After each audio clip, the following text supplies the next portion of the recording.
kulturala.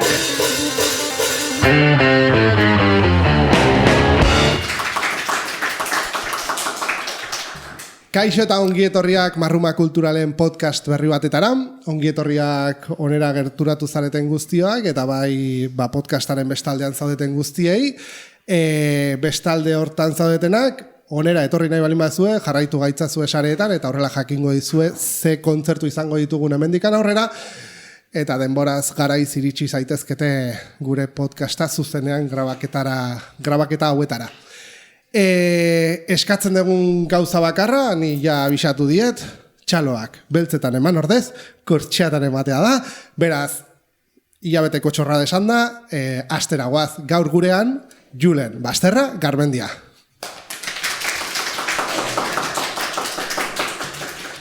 Eskerrik asko. Hasi.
Mi esker. Kaixo Julen. Kaixo, Ongetorri. Mi eskerrik asko.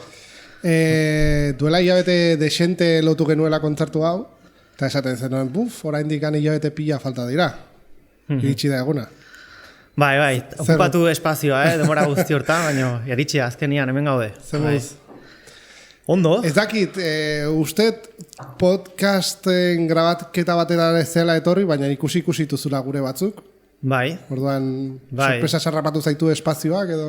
Esan zen idanean, deskurritu nuen zuen ekimena, eta salseatzen ibile nintzen, Iban Nikolai adibidez ikusi nuen, Jon Beruete okerrez banago...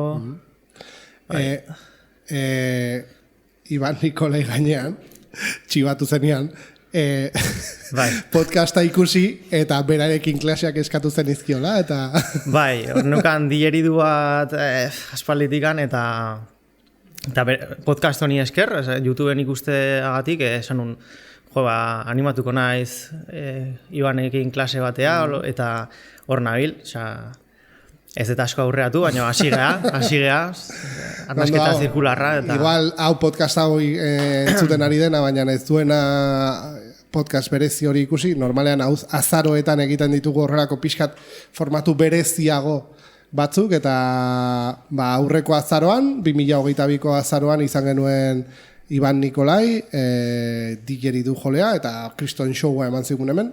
Bai. Eta nahi duenak, bira. Bideoa oso ondo dago, Atzera jun, eta deskubritzeko musika berriak. De hecho, gainean kriston historia kontatu zigun instrumentuaren inguruan, eta bar. Bai. Bueno, ze abesti jo diguzu? Hasi naiz Sicilirekin. Jaio berri baten ondorioz sortutako abesti bada. Etapa berri bat, lehenengoa kontzertuan, aproposa iruditu zait. Gaina lehenengo diska ere bai, irekitzen duen lehenengo abestia. Bai. Zure... Hasiera emateko, oso luzea da, oso bidai asko ditu, baina bai, aproposa iruditzen zait. Sortu nituenak, lehenengoa izan zen. Hasi nintzanean horrela abesti... luzeak konposatzen, Sicili izan zan lehenengoa, konposatu nuena, orduan, hori, aproposa iruditu zait gaur horrekin hastea. Beste elkarrizketetan, ustedet ulertu dudanagatik, zure burua musikari baino gitar jole bezala irudikatzen zenuela, edo kokatzen zenuela. Bai. Eta, galdera sendoekin hasteko jakin nahi nuke zein den ezberdintasuna.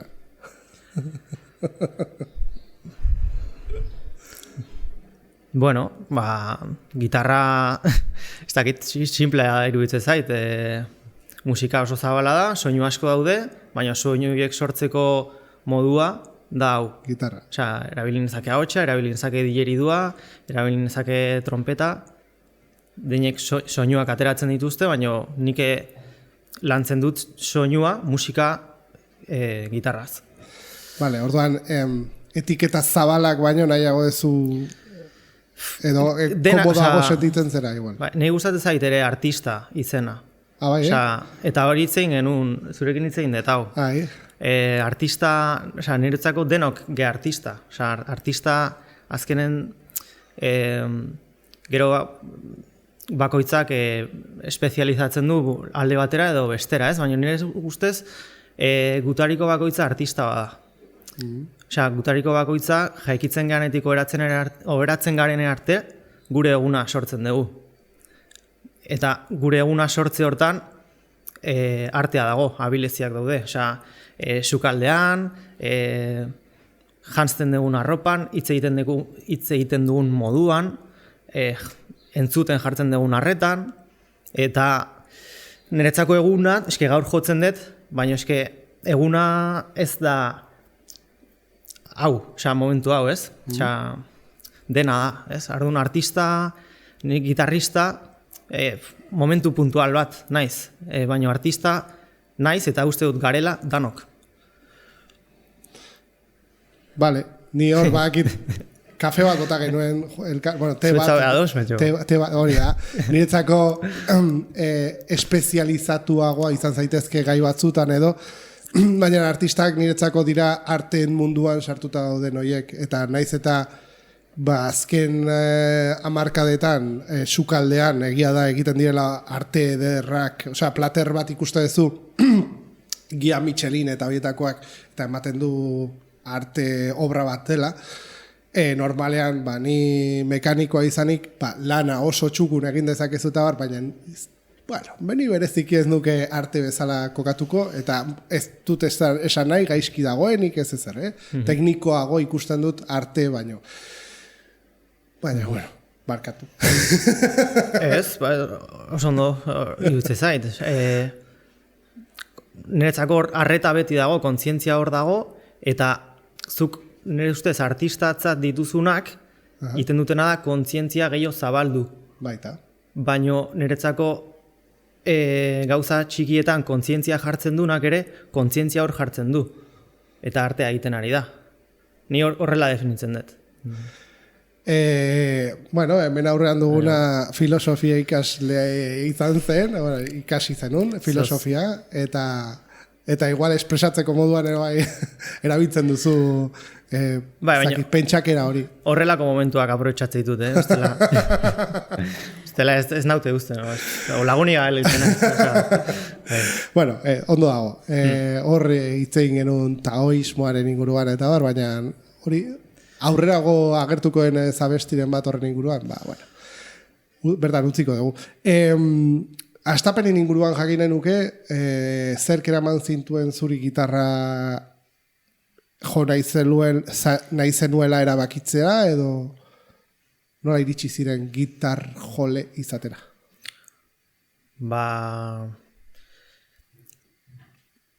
Segurazki amak eta aitak apuntatu nindutelako musika eskolara, eta hor aukeratu nuelako atentzio gehien deitu zian instrumentua. Ez zan izan hasiera batean, aukeraketa bat, gitarra, ez. Pixkanaka juntzan, gero musika eskolan ikasi nun, lagunak egin nituen, eta, hortxe juntzan garatzen harremana. Gero gitarra elektrikora pasa nintzen, gero itzuli naiz. Egon da beti hor, nola baitz. Eta azkenean, orain da aukeraketa igual. Orain dago aukerak konstientea bat gitarrana. Izan zenuen beste alako talde bat, 2015 arte.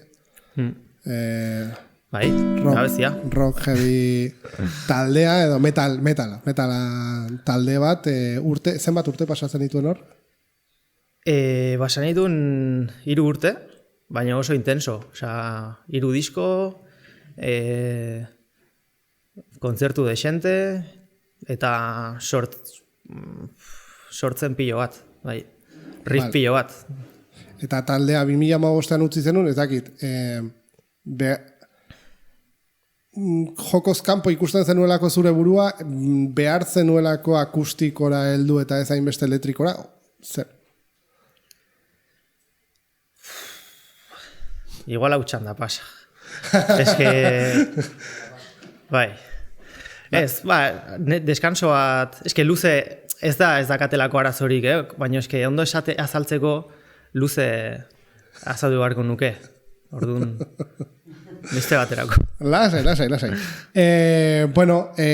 Zure diska hauek edo gaur hemen jongo dituzun abestiak instrumentalak direnez, igual guri entzulei kostatuko zaigu kokatzea edo zer entzuten ari garen edo zer irudikatu nahi zenuen abestikin. Beraz, ni proposatzen dizut abestien aurretik esplikatzea zer joko dezun edo zerren inguruan. Bale? Lehenengoa Sicily aur baten inguruko abestia zen, aur jaio berri bat. Eta aurrengo abestia? Eta hurrengoa ere aitatasunari lotuta dagoen kantua da, aitari, nire aitari eskainitako kantua da. Gaur ezin izan du etorri, baina aita hauzutzako da, ez dakit kamarak bai ondo den.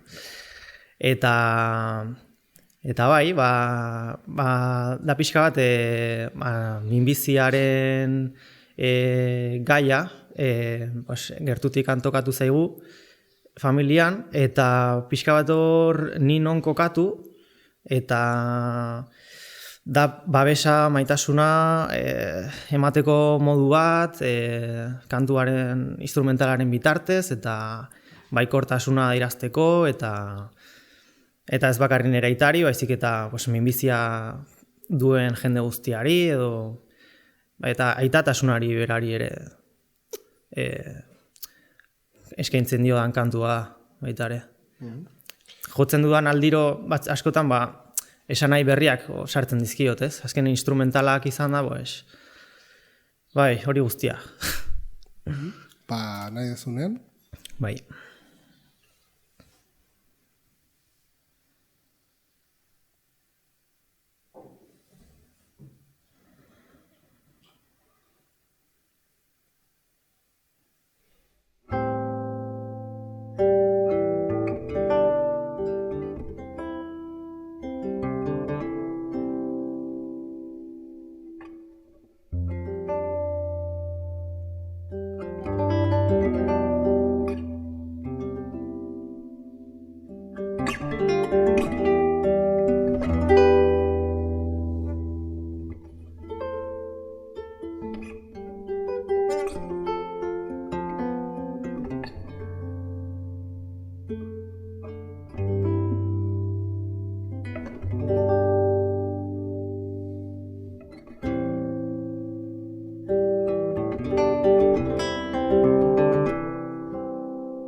Mila esker.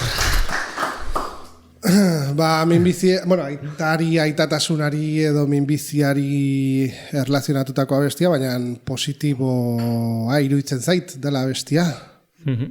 Positibo iristen zait. Beste Aposten naiz. Beste batzu minbiziarekin daukagun esperientzia ez da oso positiboa, eta bai niri beste pelikula bat egiten dudala. Esan izun, zure musikak entzun bitartean pelikulak imaginatzen ditu dela, eta kasu hontan pelikula positiboa dela. Abestiak bi abesti dirudite, hor badagolako utxune bat, eta bi abesti erabatez berdin dirudite, zer esan nahi du, nola irudikatzen duzu abesti hau?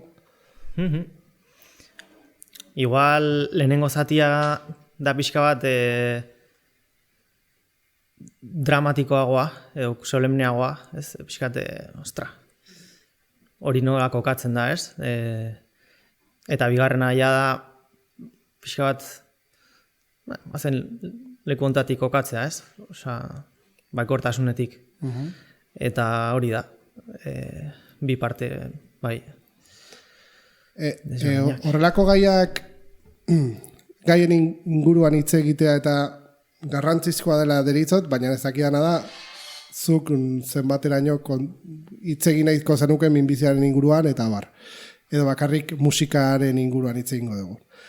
Hori eskatu behar ditut? Danetatik aigera, ja, osea, ez dakit. Ez eren, gainean, nola pentsatzen duan ni minbiziaren inguruan, zure abestian, eske kokatzen hau buruz. Esplikatuko dizuet zeren, bestela ematen du nagola hitz egiten niretzako bakarrik. Niretzako minbizia, edo behin imaginatu nuen, behin esaten dizutenean norbaitek zure aitak. Minbizia duela, ez duzu ahazten. Beti dago presente hori. Eta orduan ematen du familiara ekarri duzuela atzerritar bat, eta atzerritar ez dut esaten kanpokoa delako, baizik eta familitik kanpo datorren zerbait bezala. Eta zure lehenengo abestia, lehenengo zatian, imaginatzen dut, hori, gauza ezberdinak egin ditzazkezula aitarekin eta bar, pasioan, edo afaltzen, edo... Eta gero melodia berdina dauka, baina komplexuagoa da, soka edo punteo gehiago daukazu, eta horre ematen du dagoela beste pertsonaia bat, non berdinak egiten dezuen, pasioan zaudeten, afaltzen zaudeten eta bar, baina ezin duzu ahaztu beti hor dagoela. Eta ni horrela sufritu nuen, eta bueno, zure musikan esan nun, joder, ez nekien hortaz hitz egin edor, baina kontatu behar nizun. Eskertzen dizut, oso ondo... Eta geroia bigarren abestia bai dela gorakada bat humorean, eta emate du hori, lanketa bat datorrela aurretikan, baina bai positibo iristen zaidala zure bigarren abestia. Bai, azkenen hori da, bakoitza non kokatzen dan, ez? Osea, zuk musika bat entzuten duzu, kuriosoa da, hori, segun ze bizipen dauzkan norberak, ez? Non kokatzen dan abesti batekin, eta bai, eta niri gustatzen zait hori, Osea, azkenean musika baliatzea, bakoitza nahi duen puntuan sentitzeko, osea, hori ez da erabakitzen, azkenean. Vale. Konpartitzea bai erabakitzen da, osea que... Bueno, animo familiari. Animo eskerrik asko. Leno, amataz hitzein dezunean arantzu iratu ezu, ez dakit zure amadan. Bai, bai. erama. Bai, bale. Zeren abesti bat aitari dedikatu diozu, baina diskoaren ilustrazioa edo berak egin duela uste dut. Ez? Bai.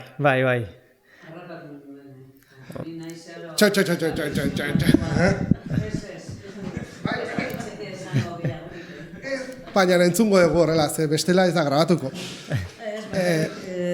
Diskoaren azala izan zen, berak harrapatu ninduelako. Ama, zergatik ez duzu zeuk egiten ari nintzen tabakaleran ikastaro batean, eta bueno, ara eraman nuen, eta gero pandemia etorri zen, etxean bukatu nuen, eta ikusten da nola desearo gauza bat. Bueno...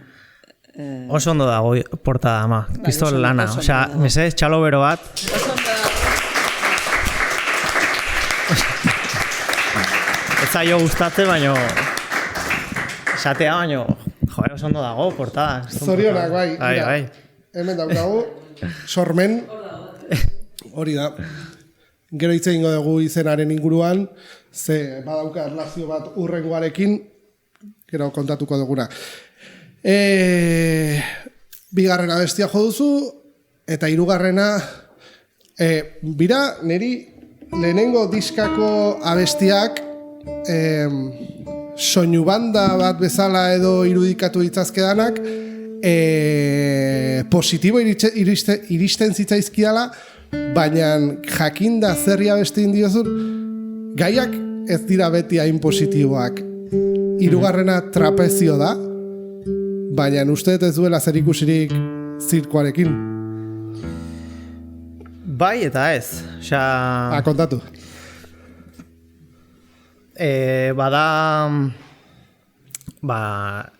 Lesio batetik, trapezioa lesionatu nintzen egun batean, sortu zen gitar jolas baten emaitza. Eta... Astitu zenion ba? Bai. Eske jartzen nahi zenean, gaina minakin eta hortik heldu nion, eta iritsi nintzen hitz egiten nahi zenean bitartean afinazio aldatu dut. Osea, behitu zegun neukan, ze afinazio desberdinak probatzen egon nintzala, eta jeitsi dut lehenengo soka rera eta bigarren soka lara, eta beste soinu batzuk hasi nintzen bilatzen, eta min hori nuela trapezioan, bai, osea, etorri zitzaidan burura, como, ostra, zirkoa, zerbait orekan, zerbait hor,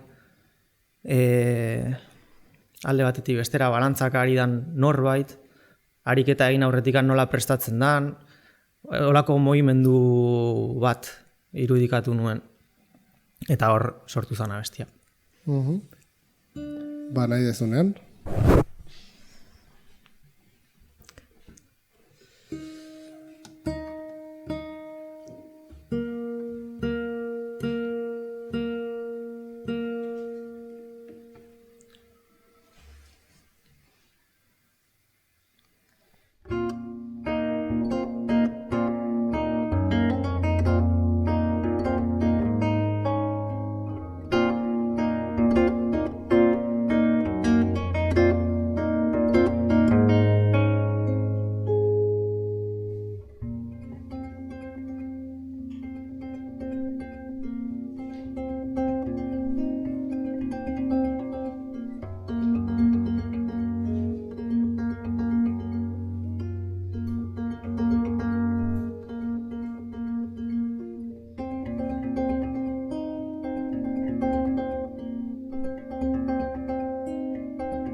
Ze ona.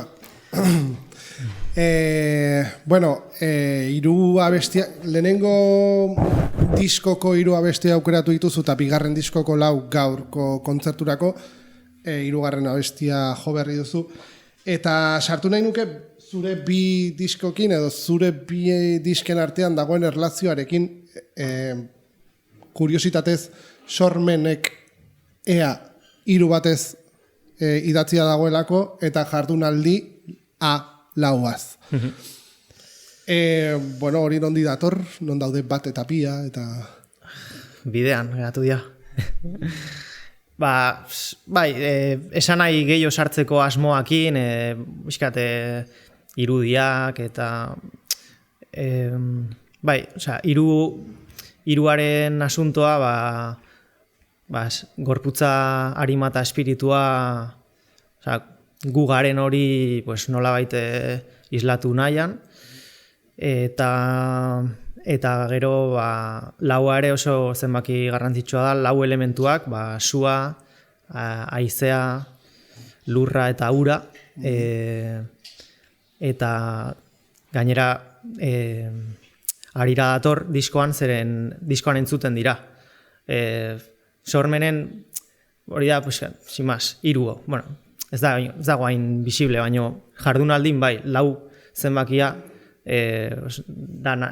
naturaren elementuak eta entzun daitezke. Diskoan barrena, bidai batean bezala, doaz entzuten soinu horiek oso modu sutilean, baina diskoa hasten da haizearekin, entzuten da haizea, eta hasten da abestioa, eta gero momentu desberdinetan entzuten da sua, momentu bero batean, lurra entzuten da, atxurra entzuten da, eta esan zenidan horrek ekartzen zaitula oso lurrera, situatzen dula diska, ez? Landa mundu, landa ere muan, fiskatu izan ere nire asmoa, bigarren disko honekin, hor lanean ibili bainaiz, azken 4 urteetan, lehenengo sektorean, ez naiz gitarrista, esaten lurraren artisauen artean, nabil, baina ikasten. Eta hoxe. Gauza da, bigarren diska honek baduela disko kontzeptuala esaten denaren izaera, hau da, baduela gai bat, dala jardunaldi hitzak, esan diezazuke zeren inguruan dijoa, baina jardunaldiak era ezberdinetakoak daude, eta zurean landa edo nekazal mundu horretan kokatu duzu. Jardunaldi batean dauden etapa ezberdinak, eta ez dakit nola sortu zen hori egiteko ideia, ez dakit ideia izan zenuen, eta gero horren inguruan abestiak sortu, edo abestiak sortzen zaden bitartean esaten zenuen, pira, hau igual kokatu dezaket.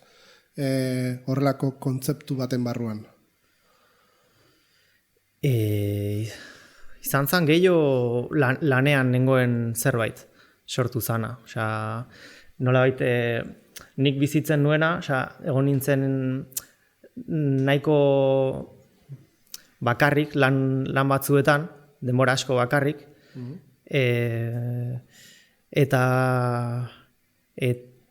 pixkat pentsatuz, ni bezala egon zitekeen beste norbait, eta hor egunaren sentsazioak nola biziko genituzkeen landa eremuko langileok, eta beti irudikatzen dut goiza ilusioarekin, goizega azten da egunarekin goaz, eguzkia ateatzen da, lanea goaz. Eguerdian hartu dugu martxa, hartu dugu erritmoa, laneko erritmoa, bigarren abestia oso tik-taktikoa da, tup-ta-ti-tup-ta-ti-tup-ta-ti-tup. Eta hor dago atxurra, horren zuten da atxurra, adibez, al ritmo. Gero dator arratskalte, zeren nik uste lehen sektorean lan egin duen edonork, atxaldean, kiston nekea dauka. Eta orduan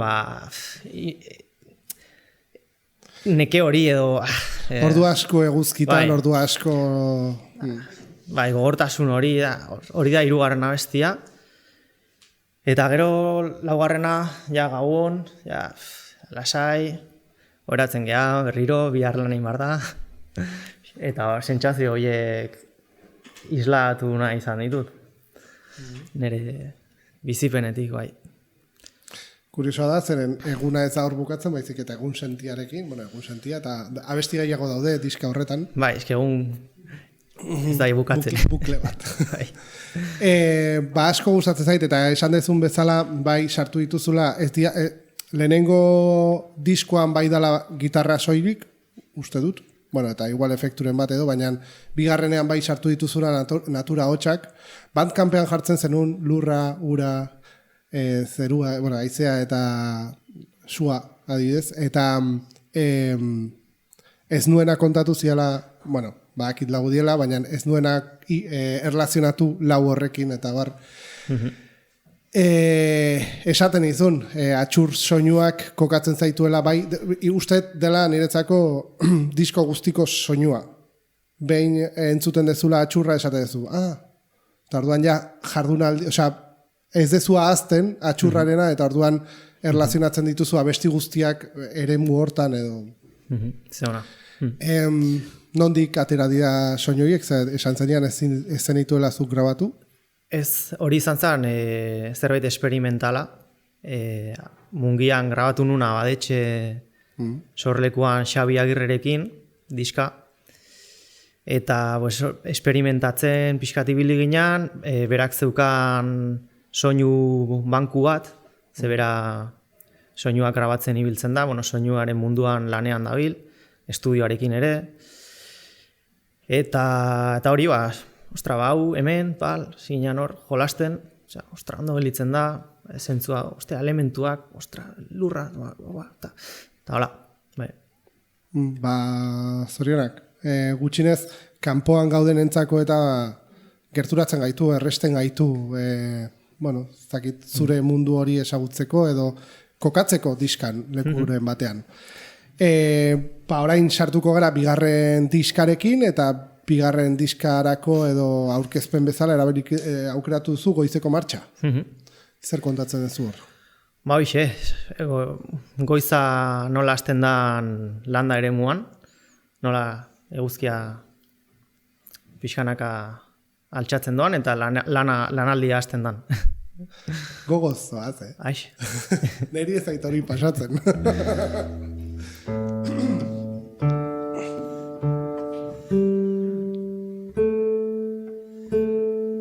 Hombre, ez beti. Ni falta izan zaidana esatea da lan nekagarra izan daiteken arren ematen duela egun ideal bat. Eguzkiarekin eta eta esaten hon, eta ekaitza dagoenean, trumoia daudenean, eta lanea jun bar dezunean, Jardunaldiko txian.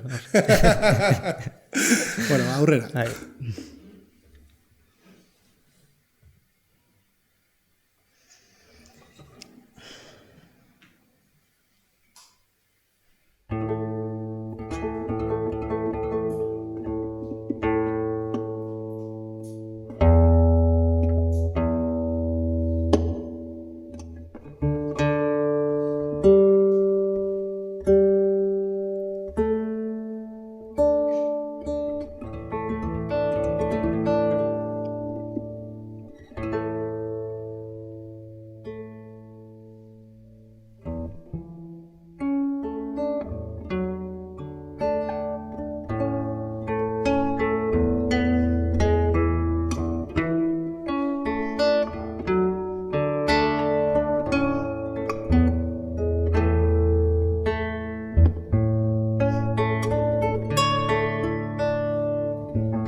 Eskerrik asko.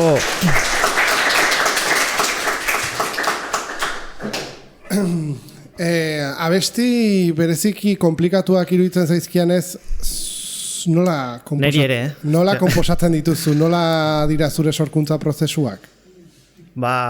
Oso dispersoak. Osea, ni mentalki oso pertsona dispersoa naiz. Eta, de hecho, esan zen nidanean zu ere, elkarrizketa, nondik jungo gehan, baina... Hor dago gure etea, ez? Bai.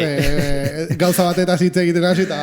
Baina guai dago, hori da, musika erabiltzea baita ere ideiak ordenatzeko, eta, ideia deskonexo horiek diskurso bat sortu azkenean. Igual, ni naiz konposatzerako unean, ideia bat, ostra, baina ideia bat, eta honek, junto zentzua dute. Eta horrera ikitzen dituzu esaldiak, historioak niretzako. Horregatik abesti baten barruan dauzka etapa ezberdinak zure abestiak? Bai. Baina goizeko martxan, adibidez, bai iruditzen zait, dagola motibo bat, tempo bat, nahiko konstantea. Tono aldaketak daude, dago como ez da hain dispersoa.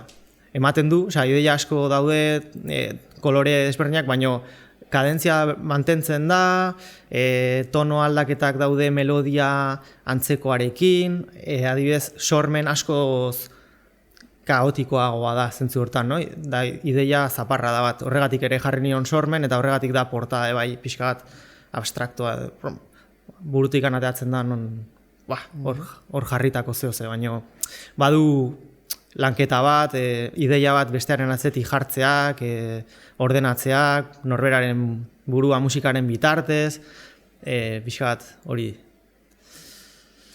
Eta sortzeko zuzea hori, lanean zauden bitartean melodio bat buruatu eta mugikorrean grabatzen dezunetakoa, edo ez, gitarra eskue artean izan arte, ez naiz hasiko konposatzen. Bai, etortzen zai gitarrarekin erresago. Askoz erresago gitarrakin etortzea melodia, abestia. Improvisatuz edo? Bai, ahotsarekin jolasten dut, baina ez dut sortzen igual zerbait. Vale, eta jakiteko, zu nola abesti bakoitzak bauzkan historia edo esaldi ezberdinak, gustatu zait esaldi hitzarena, topatzen dezunean esaldi bat, idatzi egiten duzu, grabatu egiten duzu edo... Bai, bideoan grabatzen naiz. Dazkat nire buruaren 1000 bideoklip, eta igual gordetzen ditut karpeta batean, eta hostia, urrengo diskoa ingo dut. Eta orduan gero esate duzu, mira, esaldi hau eta hau eta hau eta hau. Bai, adibidez, gabeziarentzako neskan septima hornea da, hola, eta 3 disko atea giritun, baina ni neskan ja 7 diskantzako igual riffak, osea, gehiegi. Bai. Eta improvisazioaz gain badaukazu inspirazio iturririk edo badaukazu lekuren bat esatezuna hemen paseatzean ni joan bakoitzean okurritzen zaizkit gauzak edo ez bakarrik gitarra eskuetan daukazunean. Bai, gitarrarekin nagusiki. Bai, igual da gitarra zure inspirazio iturri. Bai. Vale, goizeko martxatik pasako gera Gabon gau onera. Saltoa handia eman dugu, diskoak abesti gehiago dauzka inguruan, baina,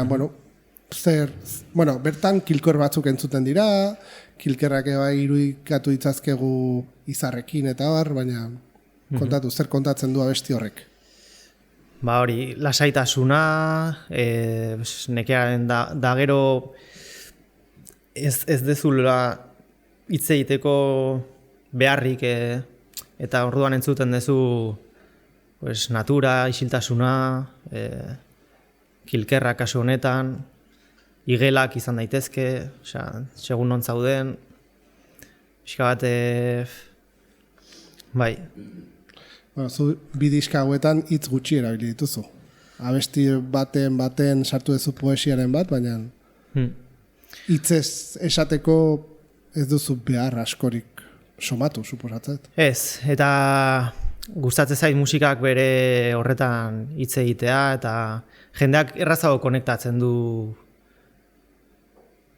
daramanarekin igual, niri hitzekin kostatzen zait aurkitzea hitz horiek, no? Osea, magikoak, unibertsalak, oso zaila da, osea, kantu oso onak egin dira, ja, horiek ere entzun ditzakegu, osea, ez dakit. Baina instrumentalak daka bakoitza segun nondik dagoen, berea kokatzeko bai askatasun asko, espazio asko ematen du, eta hor bakoitza gehitzea dagoen lekutik nahi duen bezala, bai. Akaso gainean musika entzun da zu gauzaren bat transmititu nahi zenuen edo musika horrekin gauza bat irudikatzen duzu, baina neri edo beste bat iristen zaiona beste gauza bat izan daiteke. Hori da daukan indarra, eta hori da bere xarma, eta bere boterea, eta hala da, bai. Ez nuke nahi gauza bat, eta jendeak, ostia, hori hori bera sentitzea. Oso ondo. Gabon abestian gaur ezingo ditugu kilkerrak eta entzun, baina imaginatu dezagun gaudela baserri batetako kanpoaldean, deskantxoan eta aurrera. Zen lasai, lokartzea. Sehaska kanta bat dela uste dut, ez? Izan daiteke, bai. So geldoa.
Utzi nahi nun azkeneko tin itzali arte.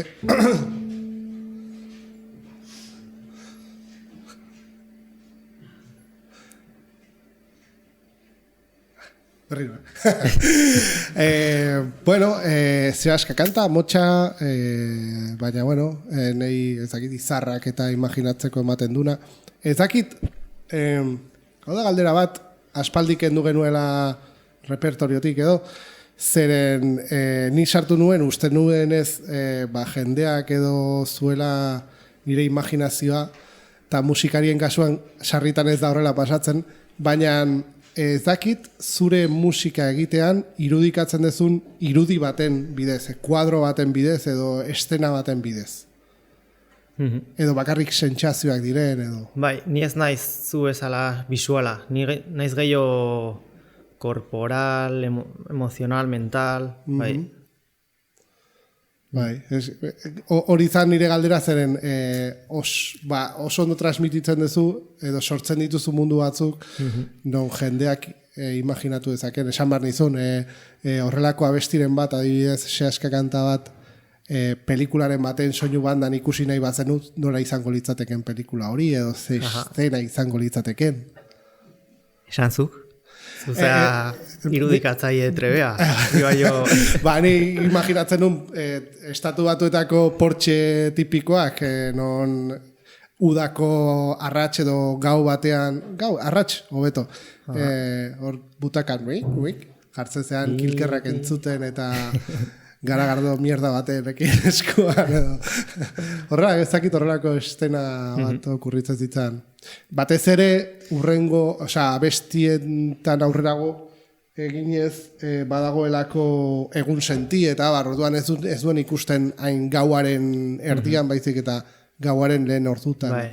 Bai, nik kokatzen naiz gehiago sasiainen, abaltzizketa, orendainen, bai datorkit karabana, nian egon nintzen etapa, horko, errentzuten ziren igelak, baina Xabik etzekan igelen soinua, kilkerrak sartu genitu, baina bai hor gauian zan,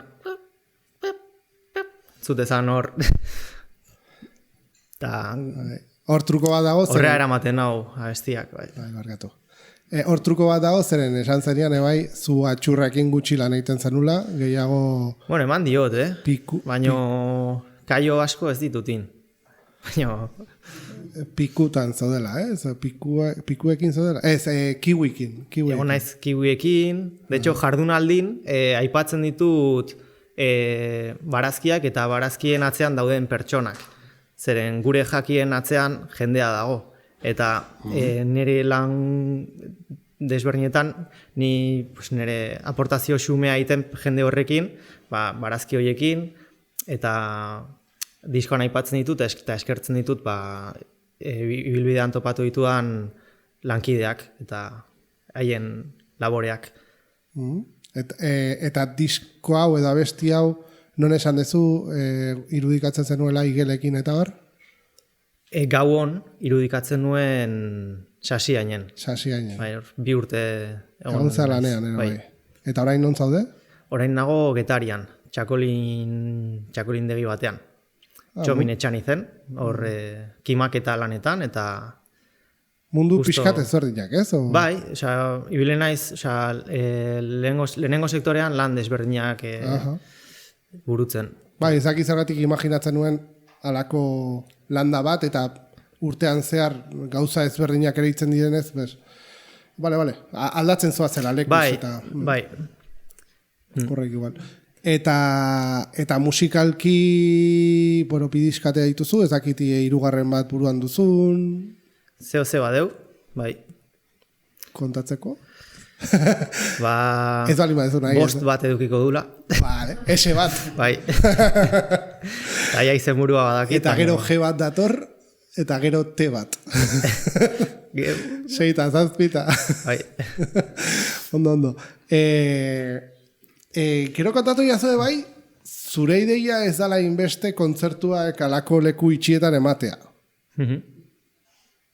Zer egin nahi duzu? Bai, eta justo lehenengoa etorri naiz hemen estrenatzea leku itxi batera, ez? Elkarrizketa, osea, gehiago irudikatzen naiz kanpoan, leku espazio bat hartu eta nire historioa o nire musika jotzen, hortikan pasatzen da jendiantzako eta Kontxako pasealekuan edo bai, osea, sentitzen dudan lekuan jarri eta hori da nire asmoa, hemendik aurrera. Gutxienez honek hemen jotzeak balio duen hor atzean dagoen norbait ezagutzeko zure musika eta esateko, mira, Julen Basterra Garmendia hau. Seguro baietz, norbait ikusten badu eta gonbidatua dago nire musika entzutera, Bandcampen doainik dago, Spotify bai, YouTube bai, Bandcamp bidez erosi daiteke, eta hor izan genuen debate bate, bai, Spotify eta Bandcampen arteko debatetxo bat. Kontatu dezakegu nola ezagutu genuen, elkarre? Bai, Bandcampi esker. Bai, gutxi gora, bera. Ez da lehenengo diska erosten duana Bandcampez, baina gutxitan etorri zaizkita artistak etxera diska ekartzera. Ez que nire erosle bakarra zinean, ordu nola ez nintzen jungo, osea... Ez duen esan nahi. Nola, esan behar da, osea... Arro nao, osea, makoki da diskak erosi ditun, bitizka Bandcamp bidez erosi ditun pertsona bakarra. Igual da jendeak ez duelako Bandcamp erabiltzen. Ezakit Spotify zale izango dira. Bai, komodoagoa, bai, Bandcamp, baina oso ondo dago, plataforma... Bai, nik nahiago dut jendeak erabiliko lu Bandcamp, osea, artistentzat hobea da, diru iturri bat izan daiteke, formatoa guai dago entzuteko, erreprodukzioa oso jarraian entzun daiteke, osea, play, pum, danak entzuten dira, jarri dezakezu zure sarrera, deskripzio bat, bai. No, segurazki jendearen gehiengoak ez du entzuko, esaten dugu Spotify eta jendeak oso errez ezagutzen du zer den Spotify, baina Bandcamp ez... Ba, esaten dugu, Bandcamp. Ni esango izuen nire perspektibatik entzule bezala, eta hau da badagolako podcast bat jazz munduaren inguruan, eta estatu batuetan jazzero asko ez dute Spotify erabiltzen, zeren Spotifytik ez lukete diru iturri bat izango. Ez dute gehiegi kobratuko, milaka erreproduzio izan behar dituzulako dirua iristeko, eta orduan esan zuten ez gure diskak Bandcampera igoko ditugu. Ez duan ulertzen da nola Euskal Herrian, ez da nori egiten ere bai, zeren bai egia da plataforma handiago bat izan daitekela Spotify, baina hainbeste milaka erreprodukzio behar dira zerbait kobratzeko, euskal musikari batek ez duela inoiz kobratuko inoiz. Bat salbu edo Spotifytik. Horregatik Bandcampa badago, non diska daukazu, artista bakoitzak esaten du zenbat aldiz entzun daiteken diska osorik doain, eta gu daukagu erosteko aukera. Bai MP3an merkeago, edo bai disko fisikoki, kasu horretan bazuk ekarri zeniala etxera, ez dakit egingo dezun beste guztiekin berdina.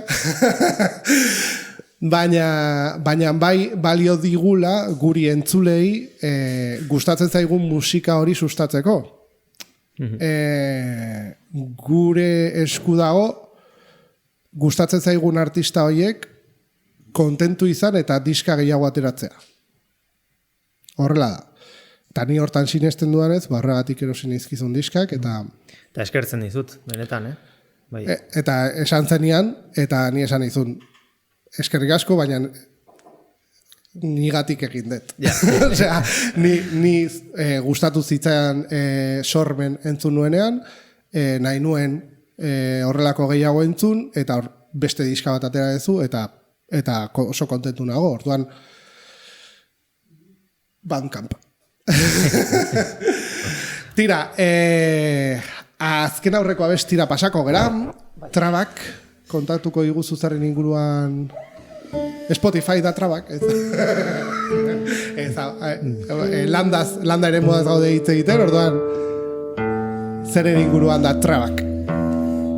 Bai, Trabak zailtasunak, zerbait orokorra da, sentsazioak, eta kantu honekin ni harronago, esan nahi hori jarri izana, ze diskatera baino lehen, hasi nintzen jotzen abesti hau, Sasiaingo lagun bati, eta bukatu nun jotzen, eta esan nion, zuri ze iradoki zu abestiak, eta esan zitan, ostra, zailtasunak, norbaiti zerbait kostatzen zaiola bezala, eta, ostia, abestiaren izenburua trabak da. Jode, bilararazi dit. Orduan, jazta, sentsazio hori, ez da ezer konkretua, baina bai, zailtasunak, dazkagunak danak egunerokoan, zerrekin, trabatzen gehan hortan, behin da berriro, eta azkenen hori dala bidea, ez? Horri heltzea. Berri izan zaigun.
Lehen hasi aurretik esan dizut, abestionek pixkat ateratzen induela, notatzen dituelako ritmo arabiar edo mozarabe batzuk edo, eta kuriosoa iruditu zait. Ahaztu nintzaigu esatea. Orain gonbidapenak atea behar dituzu, eta zozketa bat dago. Bueno, bi diska zozketatuko ditugu, baina ez dira dogain. Ez diegu abisatu. Sarituek galdera bat egin beharko diote musikariari.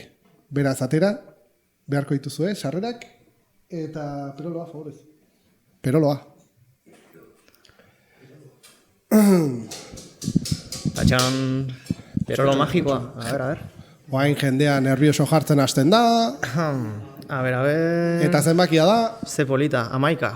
11, bat. Zuetako batek dauka? 11. Abeitu, ama. Bueno, zuri tokatu zaizu. Ez dakit bi disketako baten bat ez daukazun.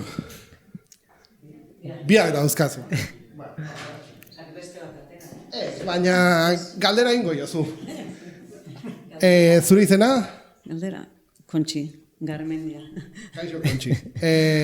Berak esan zidan, garrantzitsua zela berantzako zure abizena ere bai izatea. Bai. Eta nire gustatu zait hori. Bai, nik beti esaten nian, beti, noiz baita esan diot. Baina, Basterra baita ere Garmendia zara. Eta berari ondo iruditu zitzaion, Julen Basterra Garmendia jartzea. Eta jarri zuen. Bikain. Eta berari zer galdetu nahiko zenioke? Artistikoki. Urrengo diskari buruz ez nekiela ezer, eta noiz hasi zara hori hortaz pentsatzen, edo hori konposatzen, edo duela gutxi, edo ja Bueno, urte bat daramazu horrekin, edo duela, eta ja. enteratu gabe. A ber, ezin dugu asko kontatu, Baina ondo dago, ama, promozioa pixka bat egin bar dugu. Urte bat baino gero daramazun, edo noiztik, Jo, duela oso gutxi etorri zitzaidan izenburua, igual 2 hilabete, ez dut esan etxen, bai. Ez, baina abestiak ere pixka bat pentsatuta euskazu edo hasi zara konposatzen. Bai, zoze. Izenatik aparte, abestiak ja sortzen noiz hasi zinen. Negu hontan, bai, negu hontan. Galde tituloa ere bai, tituloa. Hori zara. Aberaten aten diozun. Esaten hemen, ez. Hoi sorpresa da. Hori etxean lehenengo. Hori bukaeran igual, edo ez dakit noiz jartzen duzun. Hori igandean bazkaltzen deunen. Oso ondo, mi esker. Zoratik. Beste bi zenbaki, atera, favorez. Bai. Erdiek diska okiko gute, Hentu, zenbaki polita. 13. 13, 1, 3, venga. Ona. Izena? Pilar. Eta Julenentzako galdera? Bueno, ez nun ezagutzen bere punto hau, eta flipatzen dago. Eta, ez dakit gustatuko zaizuen gitarra eta musika zure munduan gehiago egotea, edo dagazu hor, tamaina nola izatea, edo... Oso galdera ona da, ze bai, nago aspalditik galdera hori egiten nire buruari, eta konfiantza batzen hori gauzatzeko. Eta erantzuna da bai, nahiet gehiago egon munduan gitarra jotzen eta sortzen, bai. Oso, no, disketako bat falta zaizu? Bai, bera. Esan, lehenengoa edo bigarrena, zein nahi zu? Hau da lehenengoa eta hau da bigarrena. Eta... Bai. Eta... Venga, beste bat. A ver... 14. 14, abaika, abairu, 14. Venga, Komposatuak. Izena? Mikel. Eta Julentzako galdera? Abestuko duzu zerbait urrengo diskoan? Ole. Ontan abesten du, errezitatzen duzu. Itzen bila nabil. Horrutzikoet. Hola geratuko, bera. Agian, ez dakit, fonetikarekin jolasten edo. Norbaiti falta zaio? Hartu Mikel, paritu norbaiti. Hori da. Claro. Oso ondo, mi esker ona gerturatu zareten guztiei. Eta nola ez, galderak egin dituzuenei, zeren askotan esaten dugu, hemen galderak egiten dituena, baina galdera hobeak egiten dituzuela batzuk. Beraz, eskerrik asko. Zozketa egin dugu, sare sozialen inguruan hitz egin behar dugu, eta, Bandcamp eta Spotify hitz egin dugu, baina Julen saldu pixkat, jendeak non aurkitu zaitzake? Bueno, saldu naiz pixkat, ez? Bai, baina, bueno, ezakit norbaiti jarraitu nahi zaitu, eta... Instagram bidez Julen Basterra Garmendia, oso erraxa da. Instagram, Julen Basterra Garmendia. Bandcamp, Julen Basterra Garmendia. Spotify, Julen Basterra Garmendia. Eta YouTube, Julen Basterra Garmendia. Eta kitxo. Ya está. Bale, gure sare sozialak ere bai, gu Instagram, Facebook eta Telegramean gaude. Bertara igotzen ditugu urrengo ekimenak zeintzuk izango diren, azkeneko podcasta eta abar. Baina, eta bueno, gure podcast guztiak aurkitu ditzazkezue bai YouTubeen, bideoz, edo audioz aurkitu dezakezue iVoox, Spotify, Google Podcast, Apple Podcast, eta bueno, beste hainbat Podimo bezalako plataformetan. Baina, bueno, Googleen jarrita Marruma Kulturalak aurra gertuko zaizkizue sare sozialez berdinak, eta gainera notizia bat daukagu, Laster, ez ditugulako esan beharko gure sare sozial guztiak webgunea izango dugulako. Guau! Toma, ya. Marruma.eus. Chalo, joder. Oraingoz bakarrik karteltxo bat dago, lanean gaude. Baina bai, marruma.eus, hortan gabiltz azken aldian. Eskerrik asko hemendikan Alexi, hortan lanean dabilelako. Eskerrik asko hemen, mesedez, txalo, bero bat, soinu teknikari lanetan.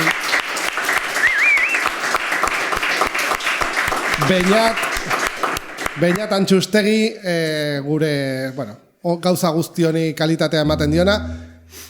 Hor barran bero, kristolan egiten duena, ez dakit hemendikan entzungo dituen txaloak, así que fuerte eman, favorez.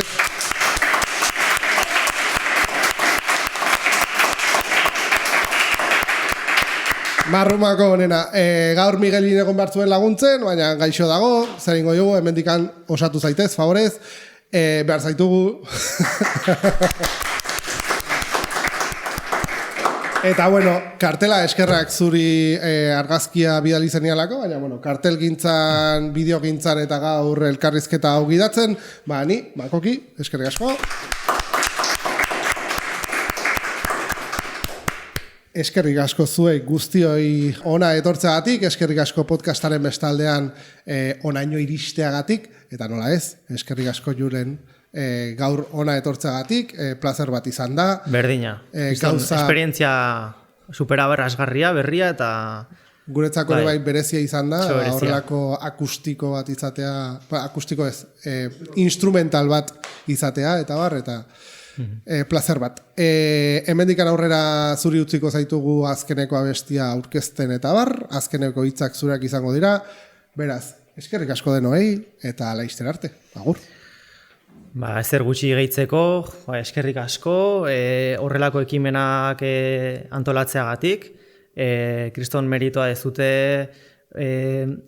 xumean jende gutxienentzako, baino ni bezalako pertsonentzat esan guratsuak dian egunak bizitzea albidetzen dezute, azkenen esperientzia aberasgarriak dira guretzako, eta bai, nire esker beroena, benetan, bai.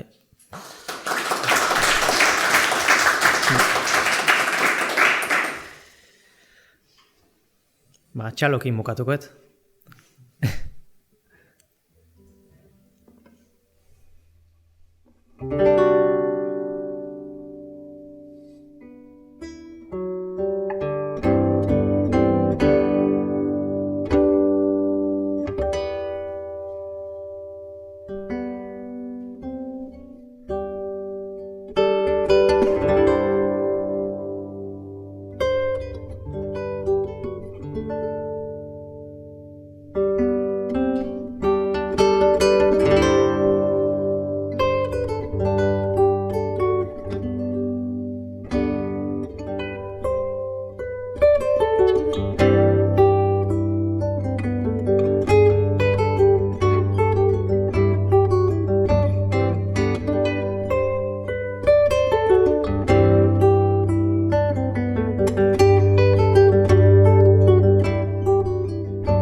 Juna, inzait burua? Hainbeste hitz, gero itzultzea kosta egiten dala.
Kultura.